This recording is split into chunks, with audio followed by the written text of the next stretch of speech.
경제를 잘 알지 못하는 사람을 위한 당장 내 돈이 되는 지식, 머니클래스. 오늘의 키워드 먼저 보시죠. 예적금 이자 더 받는 마법의 재테크.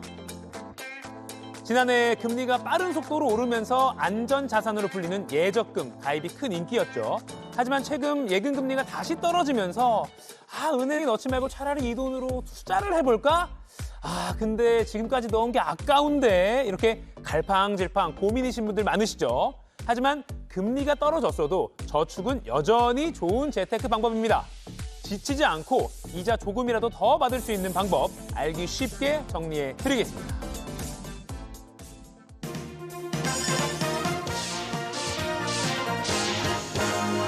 부자 되는 개념 쏙쏙 알려주는 손희의 금융 크리에이터와 이야기 나눠보겠습니다. 안녕하세요. 안녕하세요.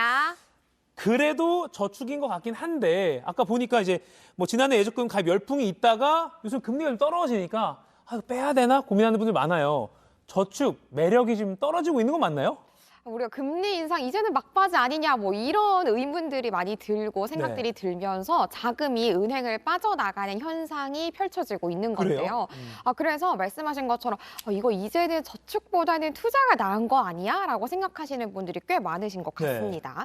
실제로 4대 은행의 이제 예적금을 살펴봤을 때 이렇게 많은 이제 하락세를 보이고 있다라는 걸 우리가 볼 수 있습니다. 그러니까 전반적인 상황을 보면은 우리가 이제 경기 침체를 막기 위해서 금리 인상을 일단은 멈추기는 했습니다만 우리는 결국은 미국의 기준금리를 따라가는 현상을 보이잖아요.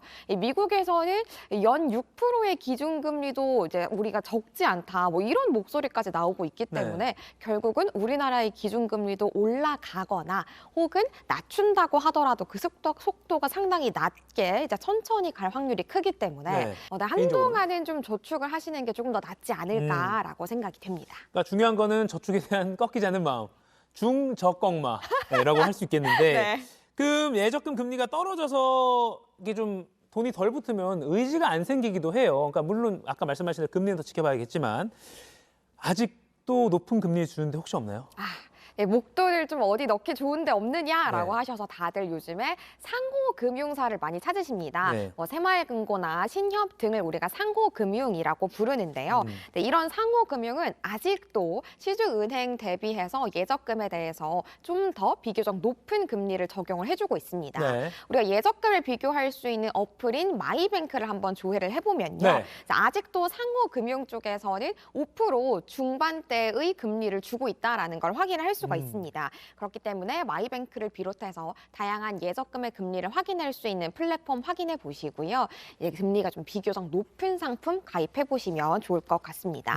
그리고 상호금융권의 예적금을 가입하면 좋은 점이 금리뿐만 아니라 한 가지 더 있습니다. 뭔가요? 바로 우리가 절세 혜택을 볼 수 있다라는 건데요. 보통 우리가 일반적으로 예적금을 가입을 하고 나면 이자에서 15.4%의 우리가 세금을 걷어갑니다.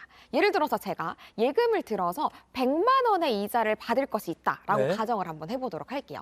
이때 일반적인 예적금 상품이라면 15.4%의 우리가 세금을 부과를 하기 때문에 100만 원 중에서 15만 4천 원을 우리가 내야 되는 거잖아요. 세금으로. 그럼 실제로 수령할 수 있는 이자는 84만 6천 원입니다. 기껏 100만 원을 받게 됐는데 무려 15만 원이나 떼간다니 이거 좀 야속하기도 한데요. 상호금융권의 예적금을 가입을 하게 되면 이 15.4%의 세금이 1.4%로 낮아지기 때문에 100만 원 기준으로는 14,000원의 세금만 내면 된다라는 거기 때문에 실제로 98만 6천 원의 이자를 받을 수 있게 되는 거죠. 14만 원이나 더 받을 수 있네요. 네, 맞습니다. 근데 그렇게 해도 약간 상호금융은 제가 좀 편견일 수 있습니다만 일반 은행보다는 약간 좀 불안하다 이런 이미지가 있어요. 그럴 땐 어떻게 해야 됩니까? 이럴 때 우리가 돈을 보호받을 수 있는, 예금을 보호받을 수 있는 예금자 보호라는 제도가 있잖아요. 맞아요. 그렇기 때문에 나는 조금 불안한 것 같아 라고 생각이 드신다면 예금자 보호를 받을 수 있는 한도가 5천만 원입니다. 5천만 원? 원금과 이자를 합쳐서 5천만 원이기 때문에 이 한도 내에서만 저축을 하는 것도 좋은 방법이 될 수 있을 것 같고요. 다만 시중은행 예금과 상호금융의 차이점이라고 한다면 시중은행은 예금자 보호법 아래에서 보호를 받지만 상호금융 같은 경우에는 각각의 자체 기금을 통해서 보호를 해줍니다. 하지만 원금과 이자를 합쳐서 보호받을 수 있는 금액이 5천만 원이다라는 건 동일합니다. 아, 그렇군요. 자, 아까 서두에 마법의 재테크, 마법이라는 말을 사실 함부로 붙이면 안 되는데 그럼요. 그 정도로 좀 자신 있게 오늘 소개해 주실 만한 재테크 방법이 있다고 하는데 이게 똑같은 금액을 예적금으로 넣었는데 이자를 더 받을 수 있는 방법이 있다. 뭔가요? 일단 우리가 적금의 유형을 좀 두 가지로 분류해서 먼저 생각을 해봐야 되는데요. 네. 적금은 정기 적금과 수시 적금, 즉 자유 적금 이렇게 두 가지로 나눌 수가 네. 있습니다. 정기 적금 같은 경우에는 정해진 날짜에 정해진 금액을 꼬박꼬박 저축을 해야 되는 방식이고요. 네. 그리고 자유 적금은 날짜도 자유롭게 그리고 금액도 자유롭게 넣을 수 있는 저축 방식입니다. 네. 근데 우리가 이 마법의 방법은 바로 정기 적금에 해당이 되는 얘기인데요. 아, 네. 정기 적금은 우리가 설사 돈을 좀 빨리 납입을 한다고 하더라도 네. 뭐 이자를 더 준다거나 혹은 우리가 만기일이 당겨진다거나 하는 건 아닙니다. 하지만 반대로 불이익은 있습니다. 우리가 꼬박꼬박 예를 들어 15일에 저축을 해야 되는 걸 네. 17일, 20일에 늦게 저축을 하게 된다면 만기일도 늦춰지고요. 아. 그리고 받을 수 있는 이자의 금액도 적어질 수 있습니다. 네, 그러면 이걸 우리가 공식화를 해본다면 우리가 빨리 저축한 만큼 조금 늦게 저축을 한다면 이게 토탈의 합계로 만기일도 달라지지 않고 아. 받을 수 있는 이자의 금액도 달라지지 않을 수 있다라는 공식화를 할 수가 있거든요. 네. 이걸 활용하는 방법이 바로 선납 이연 방식입니다. 선납 이연 방식. 네. 여기 보시는 것처럼 선납은요, 불입 예정일, 즉 우리가 저축을 해야 되는 예정일보다 빨리 넣는 걸 선납이라고 하고요. 네. 늦게 넣는 걸 이연이라고 할 수 있습니다. 우리가 요거를 잘 활용해가지고 네. 적금과 예금을 동시에 활용을 하는 건데요. 네. 대신 주의하셔야 될 건 선납 일수가 이연 일수보다 많거나 같아야 됩니다. 즉 빨리 넣는 날이 늦게 넣는 날보다 같거나 빨라야 한다, 그러니까 많아야 한다라는 거를 꼭 기억을 해주시면서 이 아하. 선납 이연 방식을 활용을 해주셔야겠습니다. 네. 조금 복잡하긴 한데 그러니까 예를 들어 11개월을 넣는다면 늦게 낸 날이 뭐 6개월 넘으면 안 되는 거네요. 그죠? 아, 네, 맞아요. 오케이. 정확하게는 날짜로 일수로 계산을 해주셔야 되는 네네. 거기 때문에 선납 일수가 더 많아야 된다. 아. 이렇게 생각을 해주시면 되는 네. 거고요. 조금 헷갈릴 수 있기 때문에 네네. 이제 방식을 좀 설명을 네네네. 드려보도록 할게요.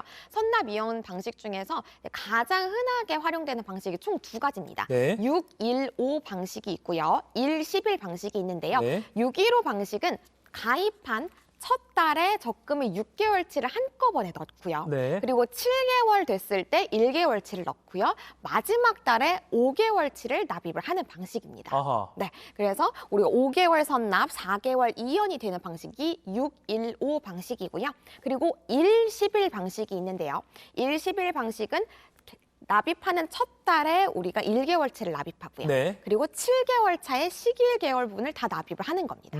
이게 바로 111 방식이고 5개월 이연, 5개월 선납을 하게 되는 방식입니다. 아하. 아까 말씀하신 대로 이연 한 개 넘지 않았어요. 그죠? 네네. 선납이랑 같거나 커야 되는. 그러니까 선납을 신경을 잘 써야겠네요. 네, 그렇죠? 맞습니다. 아하. 근데 이렇게 선납을 하고 나면은 원래 넣었어야 될 목돈이 다른 데 갈 데가 없잖아요. 아, 네네네. 이때 우리가 정기 예금을 가입을 해가지고 그 기간 동안에 또 한 번 이자 혜택을 챙기는 겁니다. 아. 그게 바로 선납 이연 방식의 장점인 건데요. 네. 우리가 금액으로 말씀을 드리면 조금 더 확 와닿으실 것 네네네. 같아서 요 계산 항상 네, 잘해주잖아요. 맞습니다. 네네. 이제 말로만 들으면 좀 헷갈리니까요. 네. 네, 예를 들어서 제가 목돈 3천만 원이 있다라고 가정을 한번 네. 해볼게요.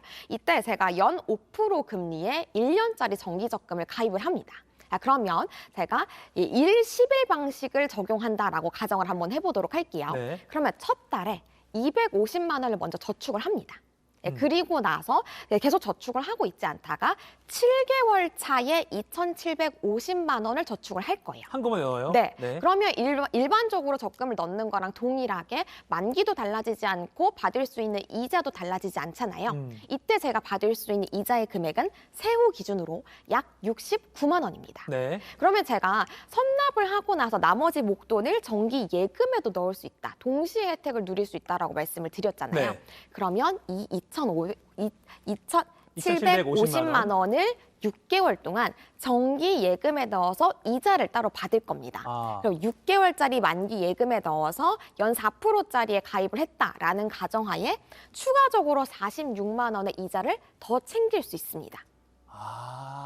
그러니까 3천만 원 목돈이 있는데 그거를 다달이 내지 말고 나눠서 내지 네. 말고 처음에 250만 원 넣고 나머지 2,750만 원 갖고 있다가 요거를 어차피 7월에 내가 낼 거니까 네. 그 7월 되기 전까지는 다른 예금을 가입해서 넣어놓는다. 네, 맞아요. 6개월 동안 그 이자를 또 받는다. 맞습니다. 그러니까 상품 하나를 굴릴 수 있는 기간 동안에 우리가 전략을 잘 짜서 2개의 상품을 굴리는 것이고 그걸 통해서 이자를 더 챙기는 게 바로 선납 이연 방식의 핵심인 거고요. 그렇게 되면 우리가 토탈 약 115만 원의 이자를 챙길 수 있기 때문에 이자를 무려 46만 원이나 더 받을 수 있는 거죠. 야, 그러니까 조금만 계산을 잘해서 전략적으로 잘 넣으면 그냥 1년 안에 46만 원을 더 버는 거군요. 네, 맞습니다. 야, 이거 왜 몰랐죠? 선납 이연.